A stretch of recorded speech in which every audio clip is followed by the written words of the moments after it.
Or even worse, I've heard it referred to in terms of, in order to be effective in the world today as a Christian, you need to work on your branding.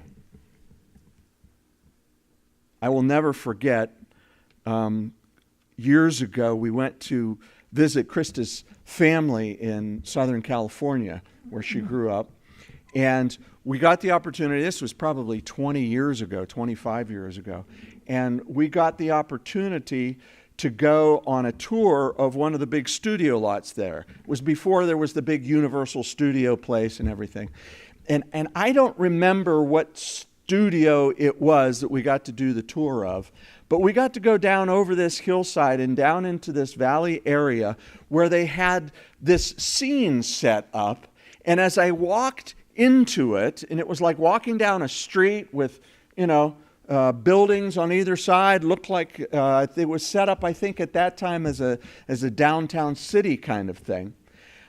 I flashed on 101 different TV shows I saw as a kid back on my black and white TV in the 50s and 60s, and this was the street, right here. This week it was modern, next week it would be a Western, and a week after that it would be, a Roman ancient city or something. And walking down there and walking in the roadway as you looked at things, you're going, this is amazing. From this vantage point, it still looks real. But if you went up and you knocked on it, where there was no substance to it, it was just a facade. And you could look behind it and see all the superstructure that was just holding up this one piece. You know what I'm talking about.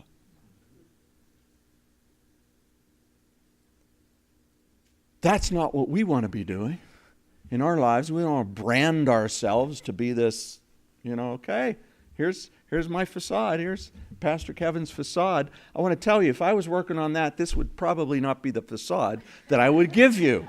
All right? And nowadays, you don't have to build it physically. You can build it all digitally. And there are lots of people, for lots of reasons, that are doing that, and organizations that are doing that to get your attention or your money or both. But it's in order to build up the leader.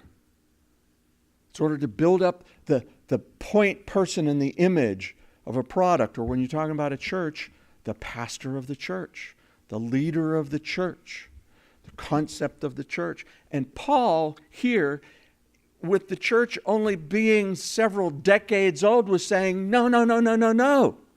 No, don't divide up into these big factions, and don't let the people within the church create these images that are not real of the leaders.